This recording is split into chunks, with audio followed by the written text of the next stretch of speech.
ఇవాళ లక్ష్మీ కళ్యాణ ఘట్టం రాబోతోంది. కాబట్టి ఒక విధంగా చెప్పాలంటే ఇవాళ ఉన్నటువంటి పరిస్థితి పెళ్లి పందిరి. మనందరం కూడా పెళ్లివారం కిందే లెక్క. ఎందుకంటే శృణ్వం తపః, వినడం తపస్సు. అందుచేత మనం ఇప్పుడు ఆ కళ్యాణ ఘట్టాన్ని వినబోతున్నాం. అమ్మవారి ఆవిర్భావం ఒక ఎత్తు, అమ్మవారు ఆవిర్భవించిన తర్వాత అయ్యవారితో చేరడం ఒక ఎత్తు. ఎందుచేత నేను ఈ మాట అంటున్నానంటే మీరు ఒక విషయాన్ని కొంచెం జాగ్రత్తగా గమనించండి. ఒక కారు బయట ఉంటుంది. ఆ కారు, నాకు కారు ఉందండి అని ఒక వ్యక్తి అన్నాడు. అయ్యా కారు ఉంది కదా, మనం కొంచెం పిఠాపురం వెళ్ళాలి, ఒక్కసారి మీ కారులో వెడదామా అన్నాం. నా కారు పని చేయట్లేదండి అన్నాడు.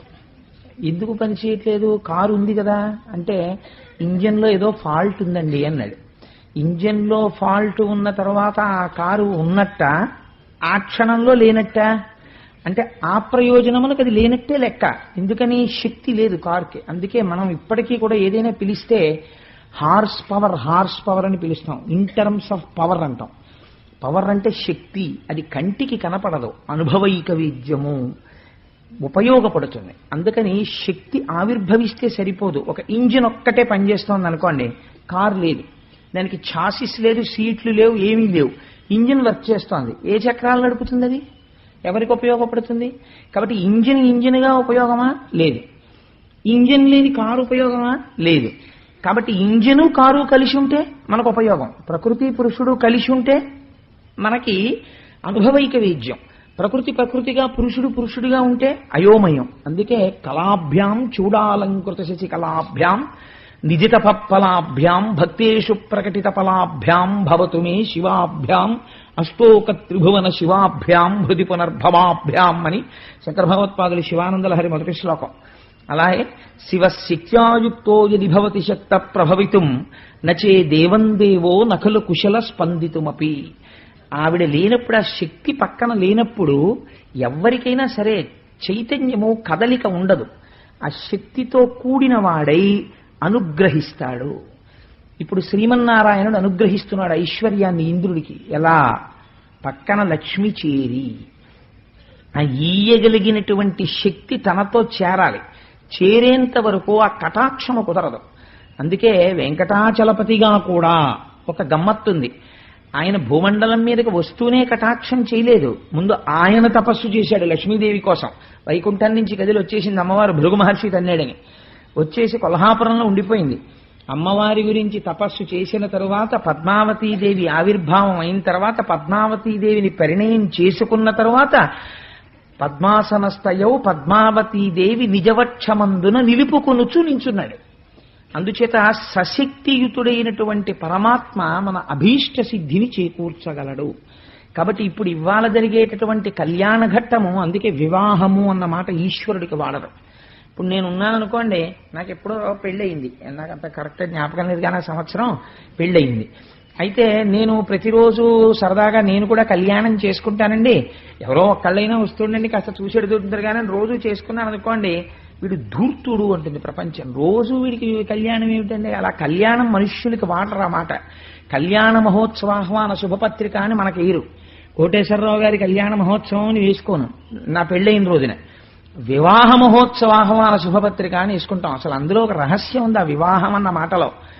వాహం అంటే బరువు, వి అంటే విచిత్రమైన బరువు. నెత్తి మీదకి ఎత్తుకుంటే కుంగ తీస్తుంది. ఈ బరువు ఎటువంటిదో తెలుసా అండి? ప్రతివాడు ఎత్తుకుందాం అని సంతోషపడతాడు. ఎత్తుకున్నవాడికి తెలిసాడు ఎంత బరువో. ఎత్తుకోని వాడిని చూస్తే ఎప్పుడు ఎత్తుకుంటాడా అని చూస్తూ ఉంటాడు. వాడు ఎత్తుకుంటున్నాడంటే 100 మంది వెళ్ళి అక్షతలేస్తారు, అమ్మయ్య మా జాతిలో కలిసావు, నువ్వు కూడా సుఖపడిపోతున్నావు నాన్న నుంచి. అందుకని అది వివాహము. అందుకని దాన్ని వేస్తే వివాహ మహోత్సవాహ్వాన శుభపత్రిక అంటారు కానీ కళ్యాణ మహోత్సవాహ్వాన శుభపత్రిక అనరు. కళ్యాణం అన్న మాట ఎవరికి వాడతారంటే ఒక్క పరమాత్మ విషయంలోనే వాడతారు. వెంకటేశ్వర స్వామి వారి కళ్యాణం చేశామండి అంటాం. మీరు ఒక మాట గమనించాలి. అసలు సంప్రదాయమునందు ఒక గమ్మత్తుందండి. కళ్యాణం అన్న మాట పురుష స్వరూపం వైపు నుంచి వాడరు. శివ కళ్యాణం చేశామండి అనరు, విష్ణు కళ్యాణం చేశామండి అనరు, పార్వతీ కళ్యాణం చేశామండి, లక్ష్మీ కళ్యాణం చేశాం, పద్మావతీ కళ్యాణం చేశాం అంటారు. జీవుడు బ్రహ్మముతో ఐక్యం అవ్వాలి. ఇప్పటి వరకు జీవుడుగా కనపడ్డవాడు జీవుడు కాదు, అది బ్రహ్మమే అన్న ఎరుక కలగాలి. తప్ప రెండు పదార్థాలు ఉండవు. ఉన్నది ఒకటే పదార్థం జీవుడిగా కనపడుతోంది.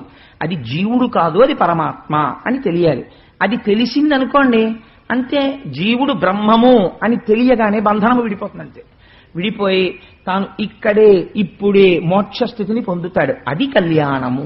అందుకే ఆ కళ్యాణమునకు ఆలంబనమేది? అహంకార పరిత్యాగము.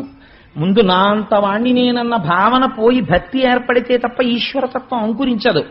అందుకని తలనీలాలు ఇవ్వడానికి ఉపయోగింపబడేటటువంటి స్థావరములు క్షవరశాల అనరు, కళ్యాణకట్ట అంటే అక్కడ తల ఉంచి ఏం చేస్తున్నారు? తలలీనాలు ఇచ్చి అహంకార పరిత్యాగం చేస్తున్నారు. మీ పాపరాశి అంతటినీ వదిలిపెట్టేశారు. ఈశ్వరుడు ఎంత దయామయుడంటే మీకు సుఖ దుఃఖములు ఎక్కడి నుంచి వస్తాయి? పాపములలోంచి దుఃఖం వస్తుంది. ఈ పాపాలన్నింటినీ బాధపడకుండా తిరుపతి వచ్చినప్పుడల్లా ఓ 4 వేళ్ళి అంటే ఎవడెళ్తాడండి? పనికిరాని వెంట్రుకలు ఆయన తీసుకుని మహానుభావుడు నిప్పెట్టకుండా ఆ వెంట్రుకలు తీసేసుకుని వెంట్రుకల రూపంలో పాపాలని తీసేసుకుంటాడు. తీసేసుకుని పాపము పోయి దుఃఖ కారణము నివృత్తి అయి, అందుకే ఆయన పేరు వెంకటేశ్వరుడు. వేం కటతీతి ఇది వెంకట. వేం అంటే పాపం, కటతి తీయువాడు. చాలా మంది వెంకటేశ్వర స్వామి అంటుంటారు. రాసేటప్పుడు కూడా వెంకటేశ్వరుడు అని వేకి దీర్ఘం ఇవ్వకుండా రాస్తుంటారు. చాలా పొరపాటు, అలా రాయకూడదు. రాసేటప్పుడు వేం అని వేకి దీర్ఘం ఇవ్వాలి. వేం అంటే పాపము, కట తొలగించున్నది. వేం కటతి ఇది వెంకట. ఏది పాపమును తొలగించుచున్నదో ఆయన పేరు వేంకటేశ్వరుడు. అందుకని వేకి దీర్ఘం పెట్టి పలుకుతూ ఉండాలి. సరే, అందుచేత అటువంటి శ్రీమన్నారాయణ తత్వంతో ఇప్పుడు జీవతత్వం ఏకత్వం పొందడం, ఆ జీవబ్రహ్మైక్య సిద్ధి, పరబ్రహ్మము శక్తియుతుడు కావడం మనందరికీ కళ్యాణం. మనందరికీ కూడా ఏమవుతుంది కళ్యాణం జరిగితే అంటే, కళ్యాణానంతరము మనందరికీ కళ్యాణం జరుగుతుంది. అంటే శుభం జరుగుతుంది. మనందరి యొక్క కోరిక తీర్చగలిగిన వారై తల్లిదండ్రులై సింహాసనం మీద కూర్చుంటారు. అందుకే ఇవాళ కళ్యాణ ఘట్టం చెప్పి రేపు కుంకుమార్చన చెయ్యడానికి కారణం అది. ఇవాళ కళ్యాణం వాచికంగా పూర్తవగానే రేపు ఆ కళ్యాణ ఘట్టం ఇక్కడ చక్కగా సువాసినులందరూ కుంకుమార్చన చేస్తుంటే కన్నెపిల్లలు లక్ష్మీదేవి ప్రసన్నురాలవుతుంది. అసలు లక్ష్మి అనగా ఏమి, ఎందుకు ఆ చూపుల గురించి చెప్తారు విందురు గాని దాని గురించి.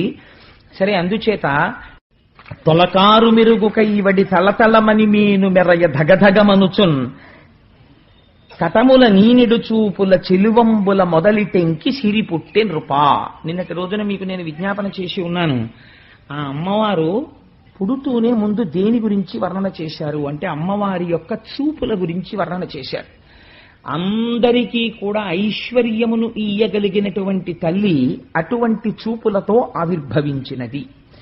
ఈ లక్ష్మీదేవి ఆ పద్మములోంచి ఆవిర్భవిస్తే ఆ తల్లిని చూసిన వాళ్ళుట పురుషుడై పుట్టిన ప్రతివాడు కూడా అదే మొదటిసారి చూడడం. పాలమున్నీటిలో పుట్టినప్పుడు ఆవిడ్ని చూసి అలా ఉండిపోతే వాళ్ళ మనస్సులో ఉన్న భావనలన్నీ తీసి అసలు ఆ లక్ష్మీదేవిని ఎలా చతుర్ముఖ బ్రహ్మ సృష్టించి ఉండి ఉంటారు అన్నదానికి ఊహ చేసి పోతన గారు ఒక అద్భుతమైనటువంటి పద్యం రాశారు. నాకైతే అనిపిస్తుంది నిజంగా స్తోత్రాలంటే ఇవ్వండి, లక్ష్మీదేవి ప్రసన్నం అవడానికి, దరిద్రం పోవాలంటే ఇలాంటి పద్యాలు వినాలి, చదువుకోవాలి మనసులో. నిజంగా లక్ష్మీదేవి ఎలా ఉంటుందో చెప్తారు చూడండి.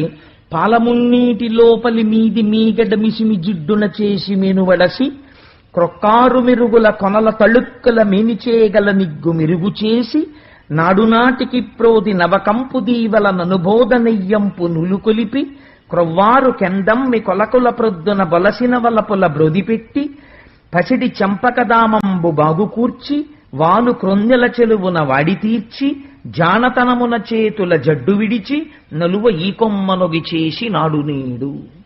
బ్రహ్మగారు లక్ష్మీదేవిని ఎలా తయారు చేశారు, లేదా పరబ్రహ్మము ఎలా తయారు చేసింది అంటే, ఈ పాల సముద్రాన్ని చిలుకుతున్నారు కదా మందర పర్వతాన్ని పెట్టి.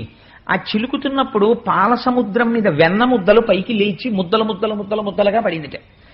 ఈ పాల సముద్రంలో ఉన్న వెన్న ముద్దలన్నీ ఏవి, ఈ వెన్న ముద్దలన్నింటినీ తీసుకెళ్లి లక్ష్మీదేవి ఒంటికి అదే పనిగా తాపడం చేసి అంత మెరిసిపోతున్నటువంటి ఆ అమ్మవారి యొక్క సౌందర్యాన్ని ఆవిష్కరింపచేశారట.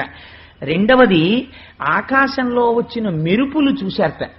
మెరుపుల యొక్క అంచులలో ఉండేటటువంటి మెరుగు తీసుకున్నారట. మెరుపంతా వేరు, మెరుపు అంచు వేరు.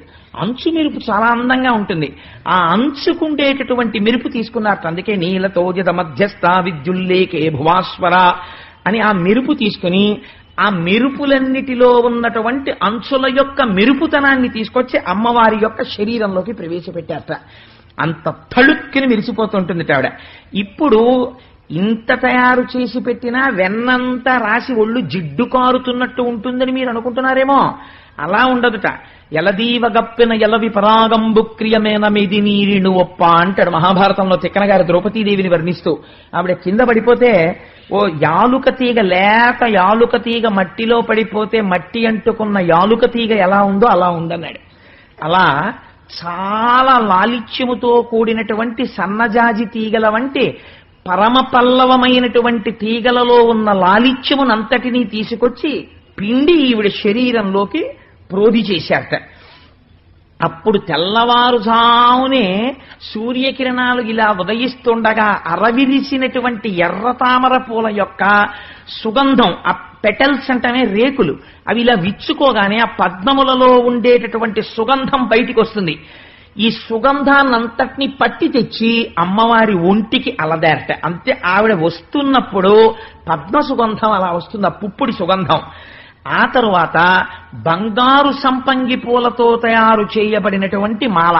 మిగిలినటువంటి పువ్వులు వేరు, సంపంగి పువ్వు వేరు. సంపంగి పువ్వులో ఆకుపచ్చ సంపంగి వేరు, సింహాచలం సంపంగి అని పిలుస్తాం మనం. పసుపు ఎరుపులు కలిసినటువంటి సంపంగి పువ్వు. ఆ సంపంగి పువ్వు అంటే లలితాపరా భట్టారికా స్వరూపానికి చాలా ఇష్టం. దాంతో పూజ చేస్తారు అమ్మవారిని. అది కొంచెం ముక్కులో ఉంటుంది, ఇలా రేకులు విచ్చుకుని. ఆకుపచ్చ తొడిమితో ఆ పువ్వు ముట్టుకుంటే అందులోంచి వచ్చేటటువంటి సువాసన చాలా విపరీతమైన సువాసనతో, పీల్చగానే తుమ్ములొచ్చే సువాసన కాదు. అది చాలా మందమందంగా వీస్తూ చాలా సౌరభంతో ఉంటుంది ఆ సంపంగి. రేకు కూడా మీరు ఇలా ముట్టుకున్నారనుకోండి విరిగిపోతుంది. అది బాగా ఇలా విచ్చుకుంటుంది. విచ్చుకున్న పువ్వుని విచ్చుకున్నట్టు పూజ చేయాలి తప్ప మీరు ఏమాత్రం కొంచెం అజాగ్రత్తగా పువ్వు పట్టుకున్నా రేకులు ఊడిపోతాయి. అంతటి లాలిత్యం. ఇప్పుడు ఈ పువ్వులలో ఉన్న లాలిత్యాన్నంతటినీ తీసి ఇటువంటి అరవిరి